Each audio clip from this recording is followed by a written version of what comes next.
ഞാൻ ഗോപകുമാർ, പാലക്കാട് നിന്നാണ്. ഒരു 2 വർഷം മുമ്പ് ഞാൻ ഈ കേരളത്തിൻ്റെ പുറത്ത് യാത്ര ചെയ്യാൻ തയ്യാറായി. അവിടെ ഞാൻ ഈ ബാംഗ്ലൂർ, ചെന്നൈ, ഗുജറാത്ത് ഇവിടെ എല്ലാം കൂടി ഒരു കൊല്ലത്തിന് താഴെ ഉണ്ടായിരുന്നു. ഇവിടെ ഞാൻ ഏറ്റവും ശ്രദ്ധിച്ച ഒരു കാര്യം ഗുജറാത്താണ്. അവിടെയുള്ള ഡെവലപ്മെൻറ്റ്സ്, അവിടെ ജനങ്ങൾക്കുള്ള സൗകര്യങ്ങൾ, റോഡ് വികസനങ്ങൾ, ഗ്ലാസ് ബ്രിഡ്ജുകൾ, പട്ടേൽ സ്റ്റാച്യു, അങ്ങനെയുള്ള ഒരുപാട് കാര്യങ്ങൾ ഞാൻ കണ്ടിട്ടാണ്. കണ്ടപ്പോൾ ശരിക്കും എനിക്ക് നിരാശയാണ് ഉണ്ടായത്.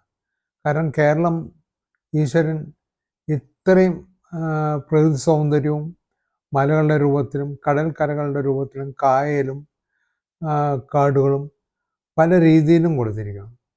എന്നിട്ടും നമുക്ക് വലിയൊരു ഡെവലപ്മെൻ്റ് ഉണ്ടാക്കാം എന്ന് കാണുമ്പോഴാണ് ഒരു 3 മാസം മുമ്പാണ് തോന്നുന്നത്.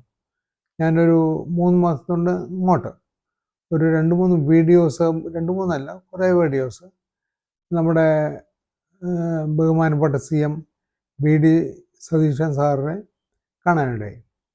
അദ്ദേഹം അതിൽ പറയുന്നുണ്ട് അദ്ദേഹത്തിന് കേരളത്തിനെ കുറിച്ചുള്ള കാഴ്ചപ്പാട്, അദ്ദേഹത്തിൻ്റെ ഡ്രീം മാത്രമല്ല അതിൻ്റെ മുകളിലുള്ള പ്രൊജക്റ്റ് വർക്കുകൾ, ആ പ്രൊജക്റ്റ് വർക്കുകൾക്കുള്ള ഡെഡ് ലൈൻ എപ്പോഴാണ് അത് ക്ലോസ് ചെയ്യാൻ, അത് ക്ലോസ് ചെയ്യുമ്പോൾ കേരളത്തിന് ഉണ്ടാക്കാൻ പോകുന്ന റവന്യൂ, അതേപോലെ നമ്മുടെ ടൂറിസം മേഖല എങ്ങനെ ഡെവലപ്പ് ചെയ്യാം, കുട്ടികളുടെ വിദ്യാഭ്യാസ സൗകര്യങ്ങൾ എങ്ങനെ ഡെവലപ്പ് ചെയ്യാം, അതായത് കടക്കരകളെ എങ്ങനെ മാറ്റിയെടുക്കാം, ഇങ്ങനെയെല്ലാം അദ്ദേഹം വളരെ കൃത്യമായി പറയുന്നുണ്ടായിരുന്നു. ഓരോന്നിനും കൃത്യമായിട്ടുള്ള കാഴ്ചപ്പാടുണ്ടായിരുന്നു. അപ്പോൾ ഇന്നലെ ഒരു വീഡിയോ കൂടി ഞാൻ കണ്ടിട്ടുണ്ടായിരുന്നു. ഇൻവെസ്റ്റേഴ്സിന്, അതായത് ബിസിനസ്, അതായത് എന്തെങ്കിലും തുടങ്ങാൻ ഇൻവെസ്റ്റ് ചെയ്യാൻ ഉദ്ദേശിക്കുന്ന ആൾക്കാർക്ക് സിംഗിൾ വിൻഡോ ടൈപ്പ് തുടങ്ങാൻ പോകുന്നതാണ്. ഒക്ടോബറിലാണ് തുടങ്ങുമെന്ന് പറഞ്ഞത്. അതൊക്കെ വലിയ മാറ്റങ്ങളായിരിക്കും. ഇവിടെ നമ്മൾ മനസ്സിലാക്കേണ്ടത്, ഞാനൊരു BJP-ക്കാരനോ കോൺഗ്രസോ കമ്മ്യൂണിസ്റ്റോ അല്ല. ഒരു സാധാരണ മനുഷ്യൻ എന്നുള്ള നിലയ്ക്ക് നമുക്ക് പാർട്ടി എന്നുള്ളതല്ല, പാർട്ടിയിൽ നല്ല വിഷണറീസ് ഉണ്ടാവും. ഒരു വ്യക്തിയാണ് അദ്ദേഹം.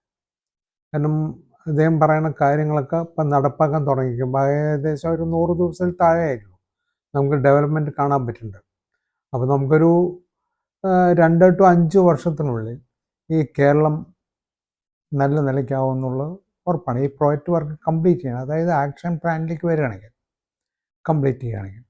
ഇതിനിടയിലാണ് ഞാൻ കണ്ടത് അദ്ദേഹം കാപ്പിക്കട ഉദ്ഘാടനം ചെയ്യാൻ പോയിന്നോ അല്ലെങ്കിൽ ഊണ് കഴിക്കാൻ പോയിന്നോ.